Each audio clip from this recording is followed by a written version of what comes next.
That plan is a campaign to make America white again. It's a plan that says over 50% of the current legal immigration will be cut back. Sharply raising the level of immigration we permit, even up to a level of open borders, about sharply increasing the amount of foreign aid. Open borders. That's a Koch brothers proposal. The Really? idea, of course, I mean, that's a right-wing proposal which says essentially there is no United States. But it would make a lot of the global poor richer, wouldn't it? And it'd make everybody in America poor. Then you're doing away with the concept of a nation state, which we would love as an open border policy. Bring in all kinds of people who work for $2 or $3 an hour. That would be great for them. I don't believe in that. We must create a system that converts the current flow of primarily low-skilled illegal immigrants into the United States into a more manageable and controlled flow of legal immigrants who can be absorbed by our economy. Let me elaborate. The first of these 7 principles is that illegal immigration is wrong, plain and simple.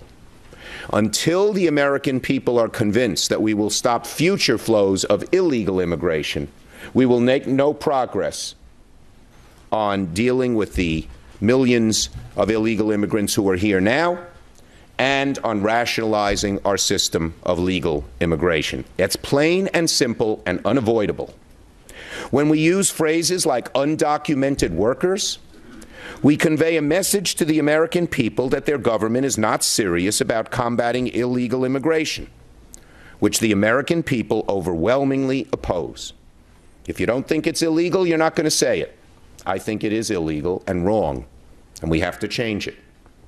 Above all else, the American people want their government to be serious about protecting the public, enforcing the rule of law, and creating a rational system of legal immigration that will proactively fit our needs rather than reactively responding to future waves of illegal immigration.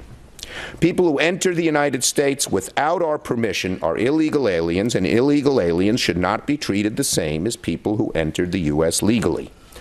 To the advocates for strong, fair, effective, comprehensive immigration reform, and I'm certainly one, I say to you that the American people will never accept immigration reform unless they truly believe that their government is committed to ending future illegal immigration, and any successful comprehensive immigration reform bill must recognize this fact.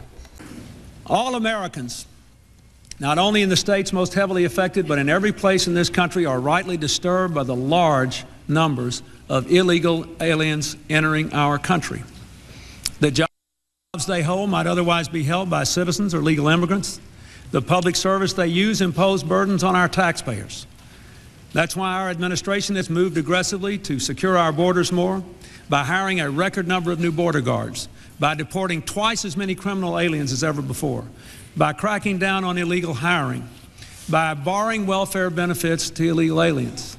In the budget I will present to you, we will try to do more to speed the deportation of illegal aliens who are arrested for crimes, to better identify illegal aliens in the workplace as recommended by the commission headed by former Congresswoman Barbara Jordan.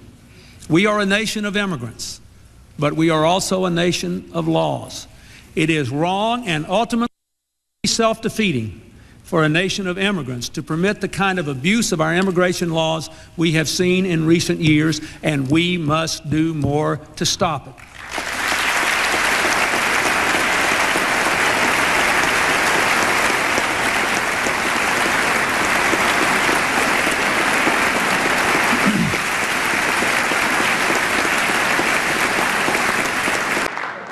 Real reform means stronger border security, and we can build on the progress my administration's already made, putting more boots on the southern border than at any time in our history, and reducing illegal crossings to their lowest levels in 40 years.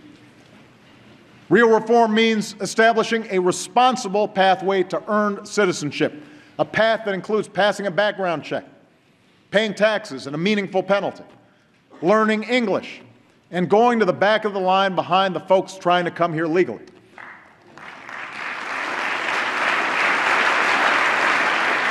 And real reform means fixing the legal immigration system to cut waiting periods and attract the highly skilled entrepreneurs and engineers that will help create jobs and grow our economy.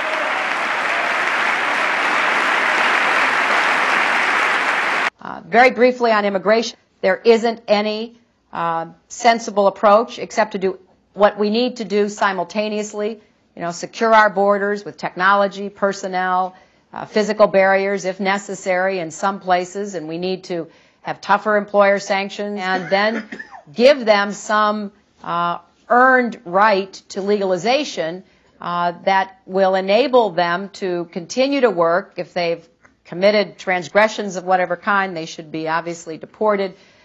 And that gets us to the immigration issue. If poverty is increasing and if wages are going down, I don't know why we need millions of people to be coming into this country as guest workers who will work for lower wages than American workers and drive wages down even lower than they are right now.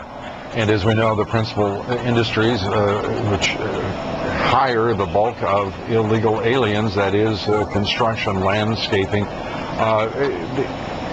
Lou, I just heard something. Those are all industries in which wages are declining. I don't hear that discussed on the Senate floor by the proponents of this amnesty legislation. That's right. They have no good response. I just read something today that a lot of people coming into this country are coming in as lifeguards.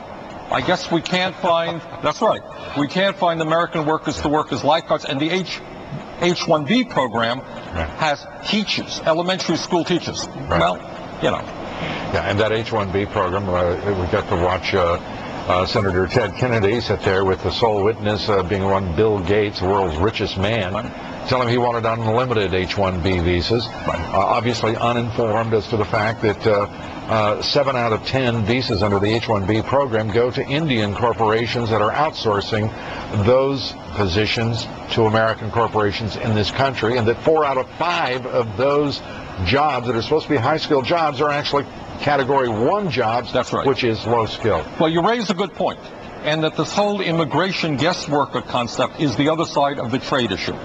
On one hand, you have large multinationals trying to shut down plants in America, move to China, and on the other hand, you have the service industry bringing in low-wage workers from abroad. The result is the same. Middle class gets shrunken and wages go down. Fantastic.